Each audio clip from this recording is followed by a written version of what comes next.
सभी को राधे राधे। जय श्रीमन नारायण, जय श्री सीताराम। तो आप सब कैसे हो? वैसे तो कान्हा जी के आशीर्वाद से आप सब अच्छे होंगे, मंगलमय होंगे।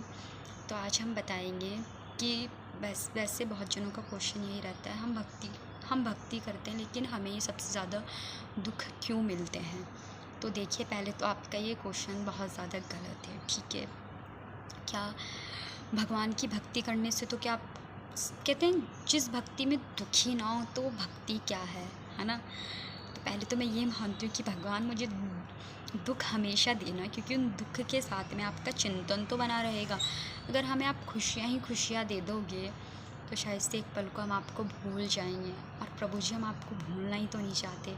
उन दुखों के साथ में हमेशा आपका चिंतन बना रहेगा, है ना। मेरा मानना तो ये है, मैं तो दुखों से बहुत खुश हूँ, और खुशी तो मुझे है कि मेरे पास मेरे प्रभु जी हैं, मेरे ठाकुर जी हैं, जो हमेशा मेरे साथ रहते हैं। खुशी तो मुझे इस चीज़ की है। और हमें दुनिया में किस चीज़ की खुशी चाहिए, क्योंकि दुनिया के जो रिश्ते हैं वो तो कहते हैं ना झूठे हैं। दुनिया का कभी भी कोई रिश्ता झूठा नहीं हो सकता, क्योंकि हर रिश्ते में स्वार्थ है। बिन स्वार्थ के कोई भी रिश्ता नहीं है। ठीक है, तो इसलिए जो सबसे सच्चा रिश्ता है वो है आपका प्रभु जी से। जो आपका प्रभु जी से प्रेम है ना, वो सच्चा है। और प्रभु जी ही हैं जो आप प्रभु जी आपको कभी नहीं छोड़ेंगे। अगर एक बार आपने उनको सच्चे हृदय से मान लिया है ना, तो आपको कभी भी नहीं छोड़ेंगे। इस चीज़ के लिए मैं आपसे बताती हूँ, और इस चीज़ को बताते हुए शायद से मेरी आँखों में आंसू भी भर आते हैं, क्योंकि मैंने लाइफ में बहुत चीज़ें देखी हैं, बहुत चीज़ों को मैंने फेस किया है। ठीक है, क्योंकि उस समय पे शायद से मेरे अंदर खुद ही संस्कार की कमी थी। शायद से मैं उस समय पे अपने गुरुदेव से नहीं मिल पाई थी, सत्संग से नहीं जुड़ पाई थी, तो इसलिए मेरे अंदर शायद से संस्कार की कमी थी। लेकिन जो गलतियाँ मैंने करी, बट मैं वो दोहराती नहीं हूँ अपनी लाइफ में। मैं उनसे दूर हो जाती हूँ कि प्रभु जी मैंने जो अपराध किया, जो पाप किया, मुझे उसके लिए माफ़ कीजिए। तो मैं सबसे पहले तो प्रभु जी से उसके लिए माफ़ी मांगती हूँ। तो मैं आपसे भी इसलिए बोलूँगी, तो कभी भी आप अपनी लाइफ में ये मत बोलिए कि हम भक्ति करते तो हमें दुख क्यों मिलता है। तो इस चीज़ के लिए तो आप खुशी बनाइए, क्योंकि जितना आपको दुख मिलेगा ना, उतने आप मजबूत होगे। जैसे कि मैं बहुत खुश हूँ। हज़ारों दुखों के साथ में भी मैं अपने आप को इतना खुश मानती हूँ कि प्रभु जी मेरे पास तो आप हो, तो सारे दुख भी आप धीरे धीरे हर ही लोगे, है ना। तो दुख के साथ अपनी भक्ति करते चलिए और आनंद में रहिए। और जब से मेरे पास ठाकुर जी, मेरे घर में प्रभु जी आए, तो मैं थोड़ी देर के लिए तो मैं 5-10 मिनट के लिए रो लेती हूँ। अगर कोई मेरे वैसे तो पहली बात तो ऐसा कोई दुख ही नहीं है मेरे पास में कि मैं जिसके लिए रोऊँ और जिसके लिए मैं भगवान को दोष दूँ। मैं तो यही अपना आप को अब सबसे बड़ी दोषी मानती हूँ कि हाँ, कि अब तक शायद से मैं ही भगवत से जुड़ नहीं पाई, सत्संग से जुड़ नहीं पाई, और रामचरितमानस भी बहुत लेट पढ़ना शुरू करी। तो पहले तो आप रामचरितमानस पढ़िए, क्योंकि उसमें आपको सबसे पहले चरित्र का ज्ञान होगा। ठीक है, कि आपका चरित्र होना कैसा चाहिए। ठीक है, आप कभी एक टाइम पे गलत थे, तो प्रभु जी से माफ़ी मांगिए, वो आपको माफ़ कर देते हैं, क्योंकि प्रभु जी का दिल बहुत बड़ा है।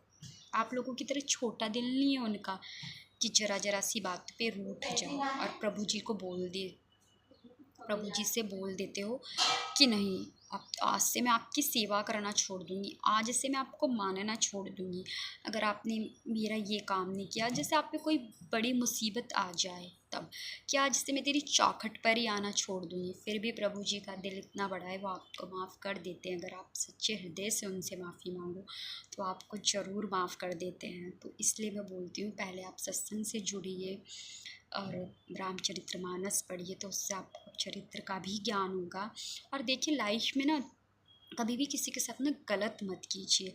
तब आप ठाकुर जी की सेवा कर रहे हो ना, तो निष्कपट भाव से करो। जो आपका भाव प्रभु के प्रति है ना, वही सबके प्रति रखो, किसी में भेद ना करो। किसी से देखो, किसी की तरक्की से ना जलो, और बल्कि ये उसके लिए प्रार्थना करो, प्रभु जी आप उसे और तरक्की पे पहुँचाइए। उनके लिए प्रार्थना करनी चाहिए। ठीक है, और जिसने आपके साथ गलत किया है ना, तो वो सब आप प्रभु जी पे छोड़ दीजिए, ठीक है। प्रभु जी जो आपके साथ गलत कर रहे हैं उनको करने दीजिए। बस आप अपने मन में एक बात बैठा लीजिए कि देखो, झूठ कभी टिक नहीं सकता और सत्य कभी टल नहीं सकता। सत्य एक दिन हमेशा सामने आता है, ठीक है, और हमेशा जीत सत्य की ही होती है। लेकिन आपको उसके लिए पहले खुद सत्य का मार्ग चुनना पड़ेगा, ठीक है। तो पहली बात तो आपको ठीक, आपने अगर किसी के साथ गलत नहीं किया होगा ना, तो बस इस चीज़ को आप डायरी में लिख लीजिए कि आपके साथ भी कभी भगवान कभी भी गलत नहीं होने देंगे।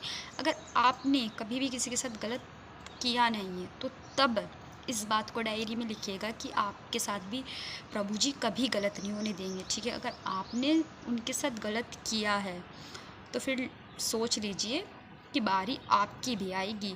तो पहले तो इसलिए तो फिर इस चीज़ पे तो भगवान को दोष देने से अच्छा है कि आप अपने आप को दोषी मानो कि हाँ, शायद से मैंने ही कोई ऐसा कर्म किया होगा कि जो मेरे सामने आ रहा है, ठीक है।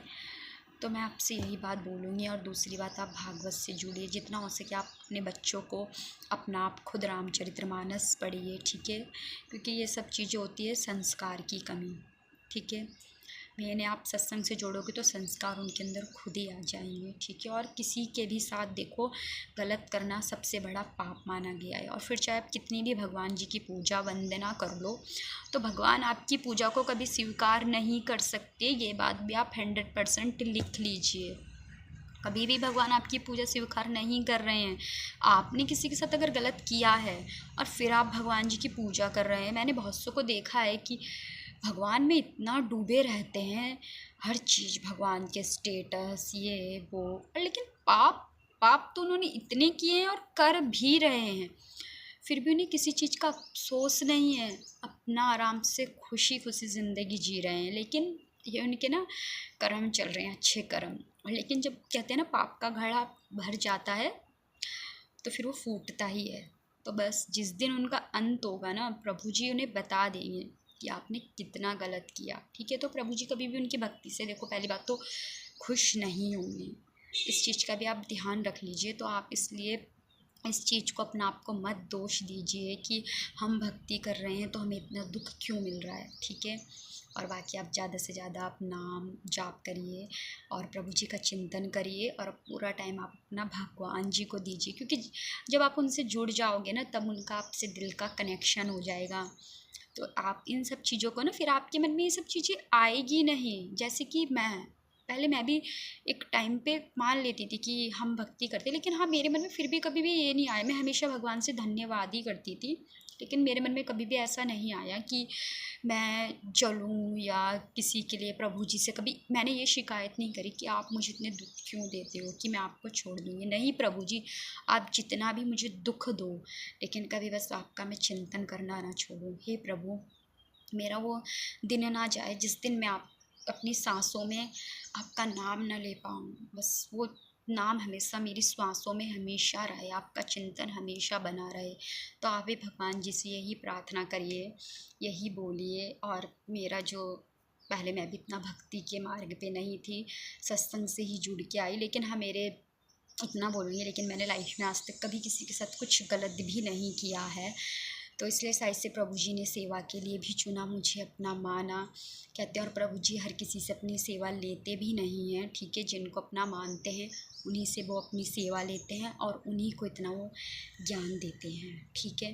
बाकी प्रभु जी को कोई फॉर्मेलिटी के तौर पे कितना भी रख ले, क्योंकि हर कोई, लेकिन हाँ, ये है कि अगर आपके अंदर धीरे धीरे भक्ति आ रही है, भगवान ने आपको स्वीकार कर लिया है, तो कुछ ऐसे संकेत आपको मिल जाते हैं जिससे आपको पता चल जाएगा कि प्रभु जी हमारी भक्ति से प्रसन्न हैं। तो सभी को राधे राधे। तो जय श्रीमन नारायण, जय श्री सीताराम।